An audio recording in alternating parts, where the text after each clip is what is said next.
Nous sommes toujours dans cette série d'études, le mystère de Christ, et nous sommes dans la deuxième partie où nous parlons selon l'ordre de Melchisédek concernant, bien sûr, le ministère du Seigneur Jésus-Christ. Jusqu'à présent, nous avons vu le contraste entre l'Ancienne Alliance et la Nouvelle Alliance en Jésus-Christ. Nous avons vu comment dans l'Épître aux Hébreux, il y a beaucoup d'informations qui nous est données pour nous expliquer vraiment le grand changement qui s'est fait par la venue du Seigneur Jésus-Christ dans le monde et comment nous sommes libres maintenant de le servir sous cette nouvelle loi, la loi de Christ ou la loi royale, comme nous avons mentionné, ou la loi de l'esprit de vie en Jésus-Christ, contrairement à la loi de Moïse qui était tellement sévère, si bien que Israël lui-même, à qui la loi avait été premièrement adressée, n'a jamais été capable d'obéir à tous ces commandements sans désobéir et sans être sous une certaine condamnation. La seule personne vraiment qui a réussi à vivre parfaitement sous la loi de l'Ancienne Alliance, c'est le Seigneur Jésus-Christ qui s'est fait homme, comme nous le lisons dans l'Épître de Paul aux Philippiens. Il a pris la forme d'un simple homme, il a paru comme un être humain normal, quoiqu'il venait du ciel et non pas de la terre, mais il a donné sa vie pour nous après avoir satisfait à toutes les exigences de la loi de Moïse. Et comme nous l'avons appris jusqu'à présent, il ne le faisait pas pour lui, il n'avait pas besoin de faire cela pour lui, mais il a été fait pour nous, comme nous l'avons lu dans les Écritures. Et présentement, je suis en train de prendre plusieurs passages de l'Écriture, et surtout depuis l'Épître aux Hébreux, qui fait la comparaison et le contraste surtout entre la loi de l'Ancienne Alliance et la nouvelle loi en Jésus-Christ de la Nouvelle Alliance. Et nous réalisons encore plusieurs autres versets qui nous sont mentionnés dans la parole de Dieu que je vais vous expliquer afin que nous puissions comprendre parfaitement, comprendre totalement la grande différence que Jésus-Christ a faite en venant dans ce monde. Par son œuvre sur la croix de Golgotha et par son sacerdoce selon le rang de Melchisédek et par cette nouvelle loi de liberté en Jésus-Christ, premièrement, comme c'est écrit dans l'Épître de Paul aux Colossiens, il a effacé, regardez bien, il a effacé l'acte dont les ordonnances nous condamnaient. L'acte des ordonnances qui nous condamnaient, bien sûr, c'était tous ces commandements et ces ordonnances de la loi de Moïse sous l'Ancienne Alliance. Et ça dit ici dans Colossiens, le 2e chapitre et au verset 14, « Il a effacé l'acte dont les ordonnances nous condamnaient et qui subsistait contre nous. Et il l'a détruit en le clouant à la croix. Il a dépouillé les dominations et les autorités et les a livrées publiquement en spectacle, en triomphant d'elles par la croix. » Alors, cet acte des ordonnances qui nous condamnait parce que nous étions juifs ou non-juifs, comme on l'a établi par plusieurs versets de la parole de Dieu, il n'y avait personne sur cette terre, il n'y a jamais eu personne avant notre époque et notre génération, et il n'y a personne non plus à notre époque et dans notre génération qui est sans péché. La seule personne, encore une fois, qui a vécu sur cette terre sans péché, c'est le Seigneur Jésus-Christ. Alors, ça veut dire que n'importe quelle personne sur cette planète, peu importe où il vit, peu importe quelle est sa nation, il y avait cet acte des ordonnances de Dieu qui était et qui représentait la loi de l'Ancienne Alliance et qui représentait la loi de Dieu et qui représentait la justice et la sainteté de Dieu, bien, tout le monde était coupable et tout le monde était condamné par ces commandements-là parce que personne n'avait jamais été capable de désobéir totalement et parfaitement. Mais quand Jésus-Christ est venu, ce que nous venons de lire, c'est qu'il a cloué sur la croix avec lui les ordonnances de tous ses commandements, parce que lui, il les a accomplis durant sa vie terrestre. Et encore une fois, il l'a fait pour chacun de nous.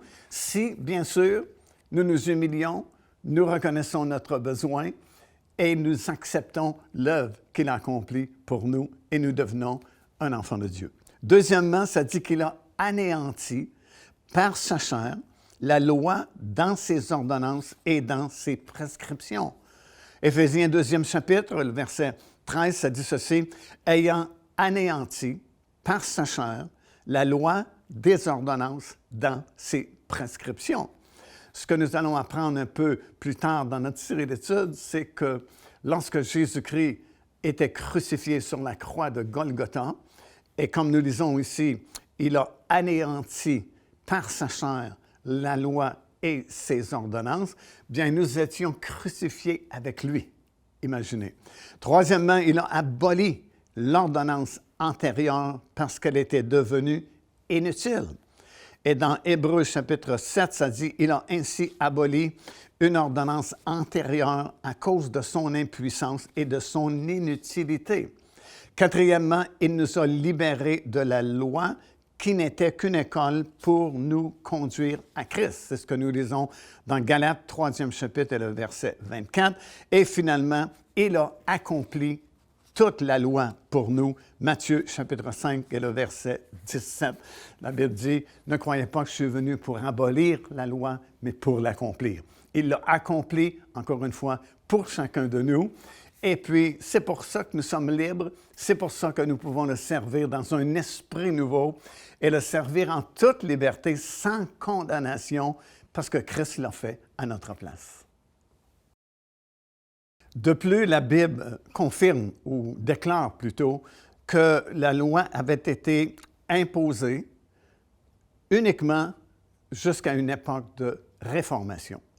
Alors déjà, on pouvait savoir par avance que cette loi-là changerait et qu'il y aurait une nouvelle loi qui viendrait, parce que c'est clair, écoutez, c'est dans Hébreux chapitre 9, ça dit ceci, « C'était une figure pour le temps actuel où l'on présente des offrandes et des sacrifices qui ne peuvent rendre parfait sous le rapport de la conscience celui qui rend ce culte et qui, avec des aliments, les boissons et les diverses ablutions, étaient des ordonnances charnelles imposées seulement jusqu'à une époque de réformation. » Alors, quelqu'un sous l'Ancienne Alliance qui avait du discernement spirituel savait par avance qu'un jour viendrait un changement majeur et qu'il y aurait une réformation qui serait imposée et la loi serait changée. Déjà, on pouvait le savoir dans l'Ancien Testament, sous l'Ancienne Alliance.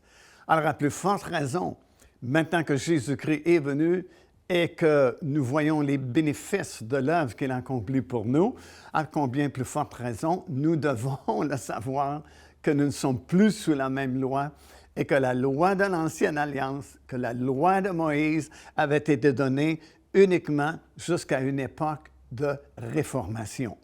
C'est clair et précis, c'est mentionné dans la parole de Dieu, qui encore une fois ne peut pas se tromper, ne peut pas nous mentir, c'est la parole de Dieu.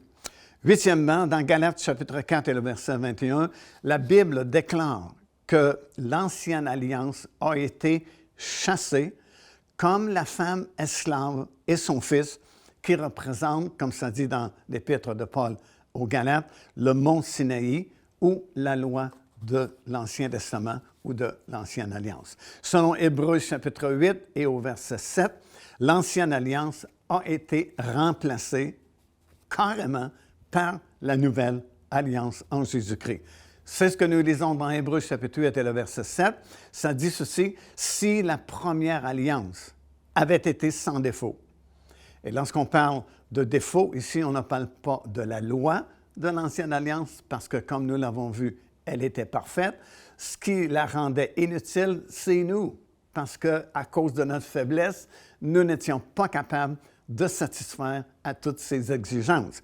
Alors, si la première alliance avait été sans défaut, il n'aurait pas été question de la remplacer par une seconde. Donc, un remplacement qui a été fait, qui nous est transcrit clairement dans la parole du Seigneur et il suffit d'y croire, tout simplement, et ça va fonctionner. Dixièmement, la Bible appelle l'Ancienne Alliance l'ombre des choses à venir. Ça, c'est dans Hébreux, chapitre 10.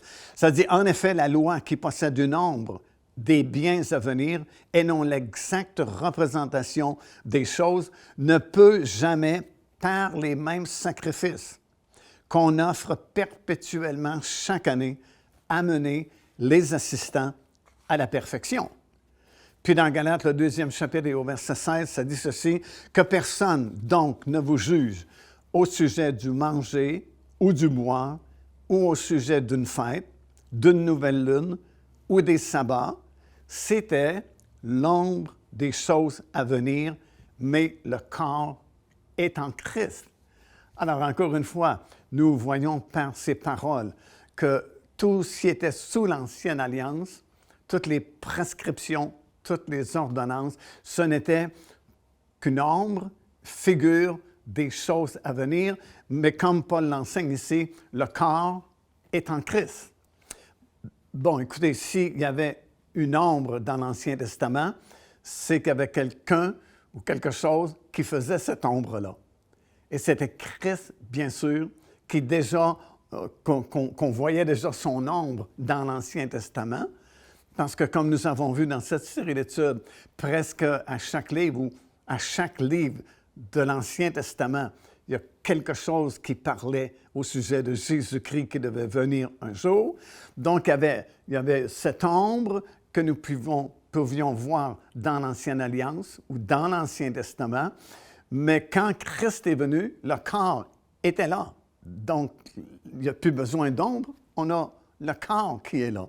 Et c'est ce que Paul enseigne ici. Autrefois, on fonctionnait avec l'ombre, les figures, les images, mais maintenant la personne réelle.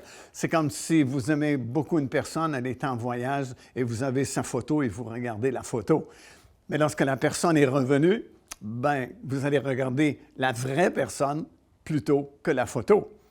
Alors, si vous avez accepté Christ et vous tentez de vivre sous la loi de Moïse, ben, au lieu de regarder la personne de Christ, vous regardez seulement la photo, l'ombre, la figure ou l'image seulement. Depuis la venue du Seigneur Jésus-Christ, l'Ancienne Alliance est mentionnée dans la Bible comme étant un joug. Ça, c'est dans Actes des Apôtres, chapitre 15 et le verset 10, où l'apôtre Paul dit maintenant, c'était un joug pour nos pères que nous n'avons pas été capables de porter. Deuxièmement, il est dit que l'Ancienne Alliance, c'était un pédagogue pour nous conduire jusqu'à Christ. Troisièmement, c'est appelé, imaginez, le ministère de la mort. Ça, c'est dans 2 Corinthiens, 3e chapitre et le verset 7, parce que, justement, c'était la lettre et la lettre tue, mais l'Esprit nous donne la vie. 2 Corinthiens, chapitre 3, verset 7, ça dit « Si le ministère de la mort, gravé avec des lettres sur des pierres, a été glorieux, combien le ministère de l'Esprit ne sera-t-il pas plus glorieux? » Alors, c'est toute une série de contrastes, encore une fois, que nous voyons mentionnés, bel et bien mentionnés, dans la parole du Seigneur, particulièrement dans l'Épître aux Hébreux, qui sont là pour nous faire comprendre la différence et le grand changement que la venue de Christ a imposé à chaque personne. Devenez partenaire avec le ministère par votre soutien financier et aidez-nous à planter le flambeau de l'Évangile à travers le monde entier. Vous recevrez un enseignement vidéo à tous les mois de la part de l'évangéliste Mario Massicotte, ainsi que notre bulletin de nouvelles prophétiques, incluant des enseignements bibliques, des nouvelles du ministère et des commentaires sur les actualités prophétiques. Débutez maintenant en visitant paindevie.org ou en nous écrivant par courriel à info@paindevie.org. Alors, nous continuons dans ces nombreux contrastes que nous voyons dans l'Épître aux Hébreux entre l'Ancienne Alliance et la Nouvelle Alliance. Et quatrièmement, l'Ancienne Alliance est appelée ici un ministère de condamnation. C'est dans 2 Corinthiens, 3e chapitre, le verset 9, ça dit ceci, « Si le ministère de condamnation a été glorieux, le ministère de la justice est de beaucoup supérieur en gloire. » Alors imaginez, On parle de condamnation lorsqu'on parle d'ancienne alliance, et je pense que nous avons compris pourquoi. Non pas que la loi n'était pas bonne dans l'Ancien Testament, mais c'est à cause de notre faiblesse à obéir à tous ces commandements, et conséquemment, ça produisait une condamnation. Mais la nouvelle loi en Jésus-Christ nous apporte une liberté, et c'est pourquoi nous sommes libres maintenant de toute condamnation de l'ennemi. Alors, si l'ennemi veut vous condamner, vous avez des armes maintenant pour déjouer ses plans, parce qu'il n'y a plus de condamnation pour ceux qui sont en Jésus-Christ, car l'esprit de vie en Jésus-Christ nous a rendus libres de toute condamnation. Cinquièmement, l'Ancienne Alliance, elle est vue comme des rudiments pauvres et faibles. Ça, c'est dans Galates chapitre 4 et le verset 9. Ça dit « Mais à présent que vous avez été connus de Dieu, ou plutôt que vous avez connu Dieu, comment retourneriez-vous à ces faibles et ces pauvres rudiments auxquels de nouveau vous voulez vous asservir encore? Vous observez les jours, les mois, les temps et les années. » Et il conclut ceci vis-à-vis ces gens-là. Il dit « Je crains d'avoir inutilement travaillé pour vous. » Alors, ayant lu tous ces versets-là dans la parole du Seigneur, nous constatons, je pense, de façon très claire, que Christ a accompli toutes choses pour nous.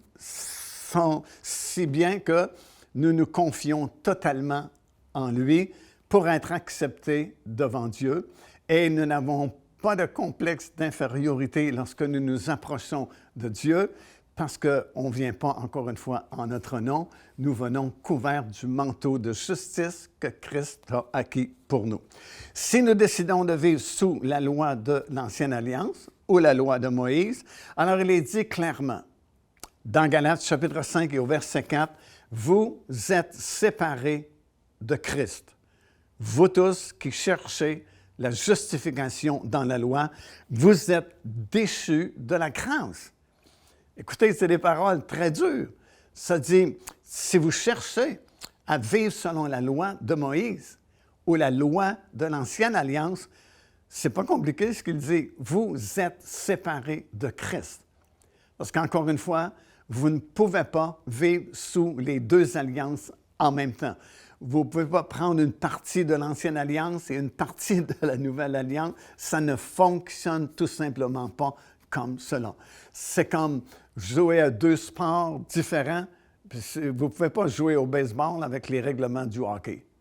Alors, vous ne pouvez pas prendre une partie de l'Ancienne Alliance et une partie de la Nouvelle Alliance. Et c'est pourquoi l'apôtre Paul leur dit carrément ici, si vous prenez une partie de l'Ancienne Alliance, de la loi de Moïse, c'est pas compliqué, vous êtes séparés de Christ. Vous tous qui cherchez la justification dans la loi, vous êtes déchus de la grâce. Alors, vous comprenez? Vous ne pouvez pas avoir la grâce du Seigneur Jésus-Christ en même temps qu'être sous la loi de Moïse. Si quelqu'un choisit la loi de l'Ancien Testament, c'est pas compliqué encore une fois, ça dit carrément que Christ, alors, il est mort inutilement pour vous. C'est dans Galates chapitre 2, verset 21. Paul dit, « Je ne rejette pas la grâce de Dieu, car si la justice s'obtient par la loi de Moïse, Christ est donc mort en vain. » Autrement dit, si vous voulez vivre sous la loi de Moïse, tout ce que Christ a accompli sur la croix de Golgotha, c'est complètement inutile pour vous. Ça ne vous sert d'absolument rien. Même si par vos paroles, vous dites « Je crois en Jésus-Christ, je suis pardonné, je suis sauvé », ça ne fonctionnera pas parce que vous annulez ce que vous dites en croyant à autre chose. Et c'est clair, c'est des paroles fortes. Ça dit que Christ est mort inutilement pour vous. Autrement dit, son sacrifice sanglant sur la croix de Golgotha ne vous rapporte absolument rien parce que vous ne suivez pas la nouvelle alliance et la loi de Christ. Mais si nous acceptons l'œuvre que Christ a accomplie pour nous sur la croix de Golgotha, nous devenons libres, encore une fois, en lui. Et c'est, encore une fois, ce que Jean nous dit dans son Évangile, le 8e chapitre et au verset 36, « Si donc le Fils vous affranchir, vous serez réellement libre. Maintenant, comment Christ peut-il vraiment nous rendre vraiment libres? Bien, la réponse est étonnante. Puis, écoutez bien ceci, c'est comme génial. Christ peut nous rendre réellement libres de la loi quand, en acceptant son œuvre sur la croix de Golgotha, écoutez bien, nous avons été crucifiés avec lui et conséquemment, notre vieil homme ou notre ancienne personne que nous étions est considérée comme morte. Romains chapitre 6, verset 6, ça dit ceci, « Sachant que notre vieil homme a été crucifié avec lui, afin que le corps du péché fût détruit, pour que nous ne soyons plus esclaves du péché, car celui qui est mort est libre du péché. » Et c'est dans le 7e chapitre de l'Épître de Paul, justement, aux Romains, qu'il va nous expliquer ce mystère. Et vraiment, honnêtement, c'est fantastique, c'est comme génial, parce que ce que je vais vous lire dans la suite de cet enseignement, ça va vous libérer totalement, parce que vous allez comprendre que la loi de l'Ancien Testament ou la loi de Moïse ne peut d'aucune façon vous atteindre, parce que vous êtes déjà mort en Jésus-Christ et ressuscité en nouveauté de vie.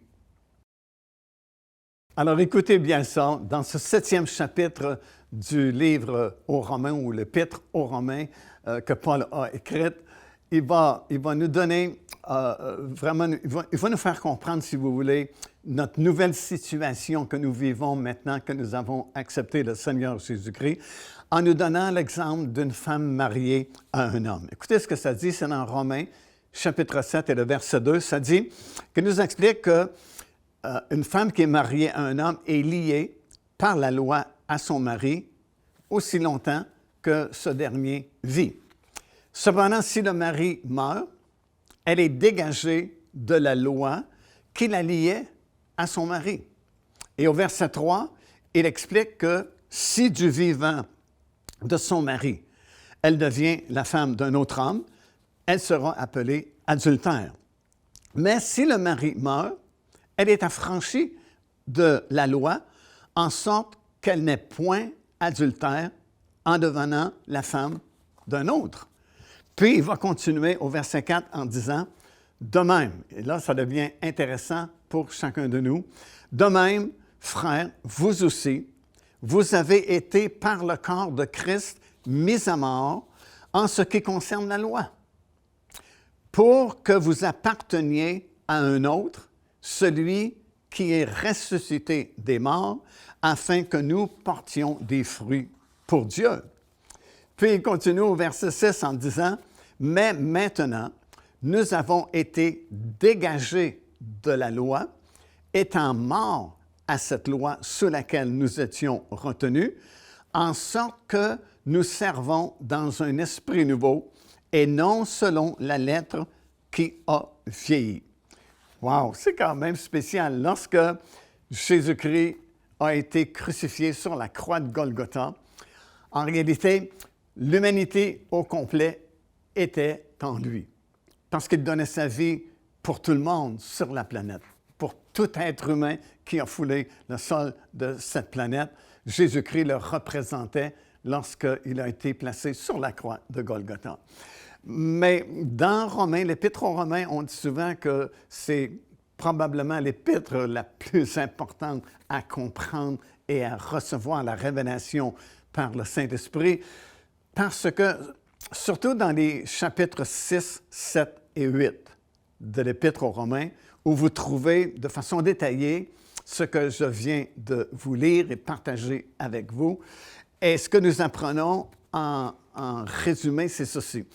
Lorsque Christ a été crucifié sur la croix de Golgotha, et lorsqu'il est mort sur la croix, je suis mort également en même temps que lui. Autrement dit, mon ancienne personne, avant d'accepter le Seigneur Jésus-Christ, la Bible appelle cela la vieille personne, ou l'ancienne personne, ou l'ancien homme, ou l'ancienne femme, si vous voulez. Et lorsque Christ est mort, je suis mort avec lui. Cette personne, elle a été crucifiée également sur la croix de Golgotha. Et la parole de Dieu nous enseigne dans ces 3 chapitres-là, lorsque Christ est ressuscité des morts, nous sommes ressuscités, nous aussi, en nouveauté de vie. Autrement dit, l'ancienne personne que nous étions avant d'accepter l'œuvre de Christ, elle n'existe plus aux yeux de Dieu. Elle a été crucifiée. Et parce que nous avons été crucifiés avec Christ, il n'y a aucune loi qui peut nous atteindre maintenant parce que nous sommes décédés. Et c'est comme dans le domaine naturel, si une personne décède alors qu'il y a un procès en cours de route, bien, la loi ne peut plus l'atteindre parce qu'il est décédé. Et c'est ce qui est arrivé de façon exacte et précise avec notre ancienne vie.